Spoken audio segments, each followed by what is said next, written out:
ये फरमाइएगा सर, ये कतर के अंदर मुस्लिम उम्मा ने किया क्या है वैसे? जी बिस्मिल्लाहिर्रहमानिर्रहीम। Javed Sahab, thank you very much for the invite.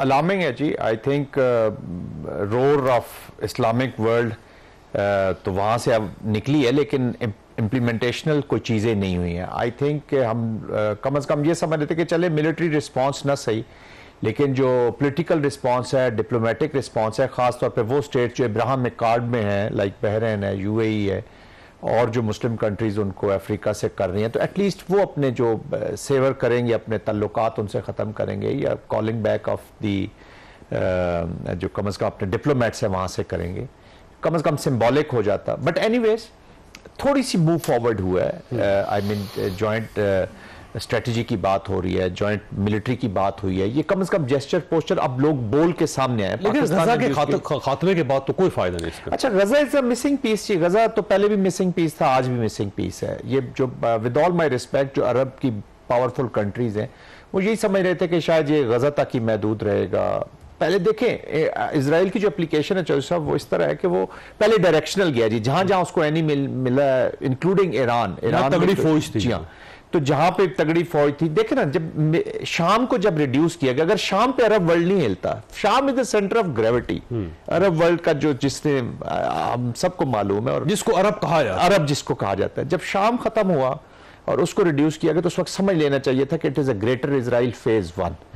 Phase 1 में ये था डायरेक्शनल, जिधर जिधर एनिमी मिला, लेबनान में मिला, लिबिया में मिला, ईरान में मिला, उसको किया। अब वो उसने कतर पे जो अटैक किया है, तो पहला साल्वो फायर किया है अपने फेज 2 का, ग्रेटर इजराइल का, कि अब मैं बड़ी ताकतों की तरफ भी, जो सो कॉल्ड बड़ी ताकतें और स्ट्रेटेजिक पार्टनर। कल मुझसे किसी ने पूछा जी कि वो कतर तो उनका अमेरिका का स्ट्रेटेजिक पार्टनर है, इतनी डीप रिलेशनशिप है, उसके ऊपर होगा। मैं कहा अमेरिका का स्ट्रेटेजिक पार्टनर सिर्फ एक है, और वो है उसका इंटरेस्ट, और उस इंटरेस्ट के बीच में इजराइल जो है वो तगड़ा होकर खड़ा हुआ है। तो अनफॉर्चुनेटली तो वो भी नहीं हुआ, बट एटलीस्ट थोड़ी सी मूवमेंट हुई है। लेकिन अमेरिका को इसमें लॉस जरूर होगा जी, अपरेंटली नजर नहीं आ रहा। एक जो एंटी अमेरिकन सेंटीमेंट है, चाहे लीडरशिप में ना हो, लेकिन अब कतर के लोगों में, सऊदी अरेबिया के लोगों में, अवाम में एक बीज, एक यूएस के बारे में एक डाउटफुल बीज जो इनको पिवट करेगा आज नहीं तो 10, 12, 15 साल के बाद। ये अब चाइना, रशिया और जो पावर सेंटर्स हैं उनकी तरफ पिवट होंगे, क्योंकि अब वो जब ये एप्लीकेशन बढ़ेगी तो ऑफ कोर्स वो स्क्वीज करेंगे। बट ओवरऑल अभी तक तो डिसअपॉइंटिंग सिचुएशन है। अभी ना इकोनॉमिक उन्होंने कोई सैंक्शंस लगाई हैं, ना यूएन में कोई जा रहे हैं, ना कोई उन्होंने विड्रॉल की है। फिर शायद डरते होंगे कि शाह फैसल ने भी एक दफा ऑयल बंद करने की कोशिश की थी, एंड वी नो अगर खौफजदा है तो फिर तो बात खत्म होगी ना, फिर तो कोई इशू नहीं है, फिर जनरल साहब क्लोज है, फिर तो ये ओआईसी को बंद हो जाना चाहिए। आई थिंक पाकिस्तान ने अच्छा स्टांस लिया है, टर्किया ने अच्छा स्टांस लिया है, कुछ कंट्रीज हैं उन्होंने खुद बोला है, इराक ने इंडोनेशिया है, जी हाँ, there are outside, I mean अरब से ज्यादा बाहर से जो है नॉन अरब, और हालांकि नॉन अरब चाहे तो वो उससे कॉन्फ्लिक्ट से, लेकिन नॉन अरब की जो स्टांसेस हैं वो डायरेक्टली जावेद साहब गाजा के लोगों के लिए ज्यादा है, to be very honest. It is the Gaza people, वो कहते हैं ना कि आप वो कुछ बहुत कुछ करना चाहते हैं, तो कम से कम और कुछ नहीं तो ह्यूमैनिटेरियन ग्राउंड पे ये थोड़ा सा हमें मूव फॉरवर्ड स्पीड में करना होगा, वरना तो अच्छा। बट साहब ये आपकी तरफ आता हूँ। अब मसला ये है कि पाकिस्तान तहरीक इंसाफ कौमी असम्बली की स्टैंडिंग कमेटियों से निकल गई। आज 17 सेनेटर्स ने भी इस्तीफे दे दिए स्टैंडिंग कमेटी से, तो जमहूरियत को जनाजा निकल ही गया, बिल्कुल उस तरह जिस तरह क्रिकेट का निकल गया ना, तो क्रिकेट टीम और अब पार्लियामेंट में फर्क हो नहीं रहा। बिस्मिल्लाहिर्रहमानिर्रहीम। मैं इस बात पे आपके साथ तो इत्तेफाक नहीं करता, लेकिन ये बात ज़रूर है कि जिस तरीके से पीटीआई बनी, जिस तरीके से पीटीआई को परवान चढ़ाया गया, जिन कूतों ने परवान चढ़ाया, क्या हुआ? ये मैं फिर मैं मिसाल दूंगा, काफ़ी किसी तरह आई थी, आपको पता है, मुशर्रफ दौर था, 10 साल उस पर कब्जा किया, काफ लीग को ज़बरदस्ती बनाया, हुकूमत की, लेकिन क्या हुआ? जब वापस आए साहबान, कोई भी जब इलेक्शन हुआ तो काफ़ी उड़ गई। ये हाल, ये सारी रूटीन वही है। पीटीआई से लोगों को लाया गया, हर जमात से उठा के बंदे, वो इमरान खान ने कुछ मेहनत नहीं की अपनी पीटीआई बनाने में, जिन हुकूमतों ने मेहनत की कि इसको बनाएंगे। मैं कहता हूँ बुग़्ज़ नवाज शरीफ में सारा कुछ हुआ, अच्छा भला मुल्क चल रहा था, वो लोग चले गए और एक दिन में 10-10 लोग गए पीटीआई छोड़ के।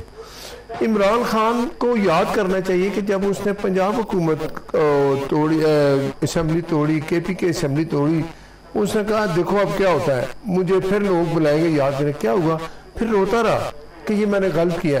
सीखा कोई नहीं उसने। ये अगर आप वो दोबारा देखें, उसने सारे अरबे इस्तेमाल कर लिए। उसने पहले गैर मुल्की लोगों पे का ताकतों पे यकीन किया, ट्रंप हुआ कि वो आएगा, उसका इंतजार किया। लेकिन देखें इमरान ने तो जब आया तो उसने तो एसोसिएट कर दिया पाकिस्तान के साथ, चाइना, अमेरिका। तो ख्याल है कोई नहीं पड़ता ये कौमी असम्बली से निकल जाए, नहीं, हम ये समझते हैं कि ये नहीं करना चाहिए उसको। ये गैर जमहूरी तरीका अख्तियार कर रहे हैं इमरान खान। याद है ना पहले भी इन्होंने इस्तीफे दिए, फिर ये स्पीकर साहब के पास जाते रहे, जी नहीं जी हमने अभी इस्तीफे नहीं दिए। अभी भी स्पीकर साहब ने कहा था कि आप ये जो इस तरह इस्तीफे दे रहे हैं सोच लें, बात कर लें, हम आपसे बात करेंगे। इमरान खान का एजेंडा एक, मैं जेल में हूँ, बाकी कुछ नहीं है। उसकी एक MPA फरमाती होती है मैंने कि अल्लाह माफ़ करे इमरान नहीं तो पाकिस्तान नहीं। मुल्क की जिस हालत को ये छोड़ के गया, मैं इसलिए बात करता हूँ कि सारी सियासी जमातें जो मुल्क से प्यार करती थी, वोट को इज्जतों का बयानिया था, पीपल्स पार्टी का अपना एक बयानिया था, सबको हमने से पुश डाला कि पहले मुल्क है। मुल्क जिस हालत में चला गया इसको हमने एक जमहूरी तरीके से वोट ऑफ नो कॉन्फिडेंस के जरिए हटाया, ठीक है। और इसने कहा ये ऐसा क्यों किया, भाई वो जमहूरी तरीका था। मुल्क जब एक तुम किस गलती कर रहे हैं शफकत अवान साहब, ये अगर कौमी असम्बली में आपने नहीं रहना तो फिर आप चले जाएं। ये आप सिर्फ स्टैंडिंग कमेटीज के साथ क्यों इंतकामी रवैया रखा हुआ है आपने? अगर आपको ये सिस्टम ठीक नहीं लगता तो आप निकल ही जाएं फिर इससे। पहले तो मैं इस बात का जवाब दे लूं, जो साहब फरमा रहे थे कि पाकिस्तान तहरीक इंसाफ को इस तरीके से लाया गया। पाकिस्तान तहरीक इंसाफ एक जमहूरी तरीके से आई है। 1996 में इमरान खान साहब ने एक पार्टी बनाई, पहला इलेक्शन वो खुद भी हार गए और उसके बाद एक सीट जीती, फिर अगले इलेक्शन में एक सूबे की हुकूमत जीती और फिर उसके बाद पाकिस्तान में पूरे पाकिस्तान में इलेक्शन जीता। और फिर 2024 का इलेक्शन सबके सामने है कि सिवाय कोई 10, 12, 15 सीटें छोड़ के पूरे पाकिस्तान में क्लीन स्वीप किया। पाकिस्तान तहरीक इंसाफ किसी डिक्टेटर के कहने पर नहीं आई, कोई ऐसे नहीं आई कि किसी को उठा के वजीर खजाना बना दिया गया और फिर उसको उठा के मुल्क का वजीर आज़म बना दिया और फिर वजीर आज़म बना दिया। पाकिस्तान तहरीक इंसाफ एक स्ट्रगल के बाद एक जमहूरी तरीके से और अवाम में अपने पंजे गाड़ कर आई है। मुझे बड़ा अफसोस हुआ है कि बंदे को बात करने से पहले थोड़ा सा तो सोच लेना चाहिए, बैकग्राउंड तो अपनी पार्टी का सोच लेना चाहिए कि हमारी पार्टी थी क्या, आई कैसे और लाई कैसे गई। और बात तरीके इंसाफ पे कर रहे हैं जो कि एक 28 साल 30 साल के मुसलसल एक जद्दोजहद के बाद और आज वो हुकूमत में आई है या 2018 में हुकूमत में आई है और आज तो खैर आई हुई को नहीं लाया गया। तो इसलिए मुझे बड़ा अफसोस है इंसाफ की बात पर। दूसरा जो आप फरमा रहे हैं, हम असम्बलियों में मौजूद हैं, हम कौमी असम्बली में भी मौजूद हैं, हम सेनेट में भी मौजूद हैं। हमारा इस्तीफा सिर्फ स्टैंडिंग कमेटी से हुआ है और हम इंशाल्लाह ताला इसका पार्ट है असम्बली का अभी तक।